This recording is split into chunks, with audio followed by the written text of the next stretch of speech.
como seria esse clima, né? Se houvesse uma guerra nuclear, como ficaria o clima na Terra? Isso é complicadinho. Vamos voltar aos anos 80. Aos anos 80, depois do que Álvares descobriu o evento KT, depois que Carl Sagan estudou o clima de Marte, tá? Criou-se, e Carl Sagan foi um dos promotores disso, tá? um seminário, e desse seminário saiu um relatório chamado TTAPS. Tá? Esse relatório foi publicado em 1984. E foi esse relatório que gerou o famoso nome inverno nuclear.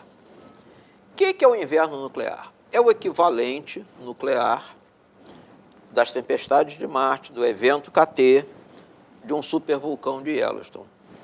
A detonação de todas essas bombas joga na atmosfera uma quantidade imensa de cinzas radioativas e de poeira. Isso obscurece a luz solar. Isso não fica obscurecendo a luz solar pelo resto da vida. Tá? Isso obscurece a luz solar numa faixa de mais ou menos 3 a 10 anos. Mas durante 3 a 10 anos você não tem uma coisa chamada fotossíntese. Então as plantas morrem. Se as plantas morrem, elas não absorvem o gás carbônico e não geram oxigênio. Tá? E se as plantas morrem, os animais que comem as plantas morrem porque não têm o que comer. E se os animais que comem as plantas morrem, os animais que comem os animais que comem as plantas morrem. Isso é uma catástrofe.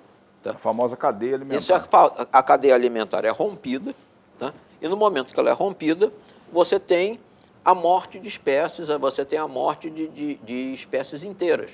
É o que se chama extinção em massa. A Terra já atravessou 5 grandes extinções em massa cientificamente comprovadas. A última foi o KT.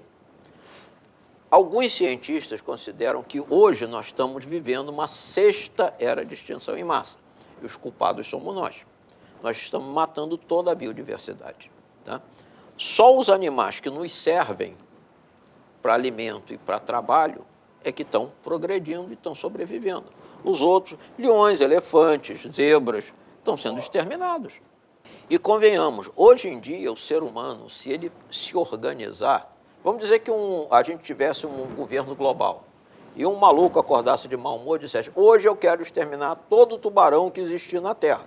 Em um ano não tem mais um tubarão na Terra. Independente da gente não saber qual é o problema dentro da cadeia evolutiva e dentro da cadeia animal que vai ser o fato de você matar todos os tubarões.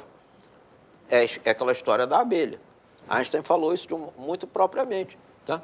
Se o dia que a abelha for exterminada, seja pelo motivo que for, a humanidade não dura 4 anos. Porque alguém tem que polinizar as plantinhas que a gente come. Ou seja, esse mecanismo de interdependência das espécies na Terra, tá? Essa visão que você tenha da Terra como um organismo vivo, ainda é muito mal compreendida. Tá? O ser humano interfere em certas coisas sem ter muita noção em que ele está pegando. Tá? E isso pode conduzir a problemas muito sérios. Uma guerra nuclear, ela representa essa quebra de continuidade das cadeias. Tá? É uma nova extinção em massa. Se o ser humano vai sobreviver a ela, nós não sabemos.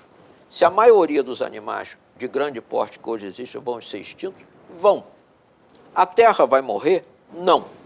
O que vai acontecer? Mesmo que a gente exterminasse toda a vida na Terra que não fosse microbiana, da própria vida microbiana, você vê a evolução toda de novo.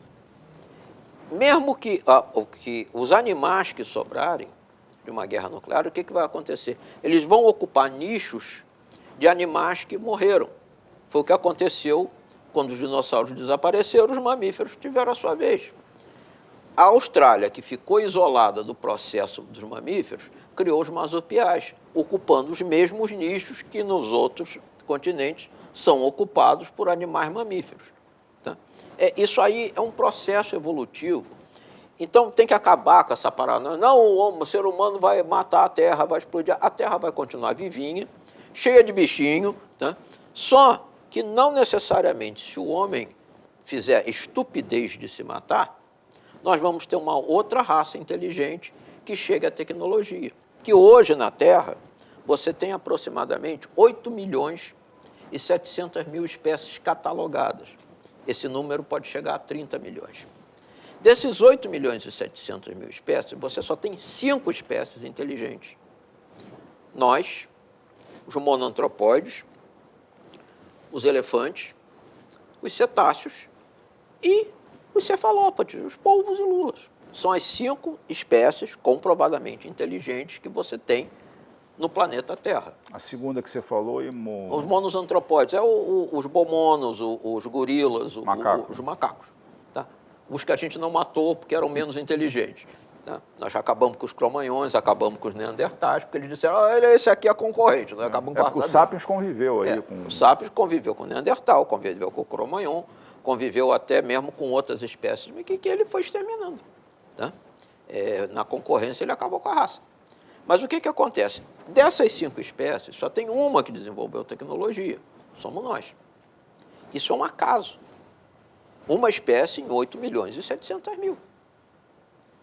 O que nos garante, se o ser humano conseguisse exterminar, que outra espécie, mesmo inteligente que sobreviva, vai desenvolver tecnologia?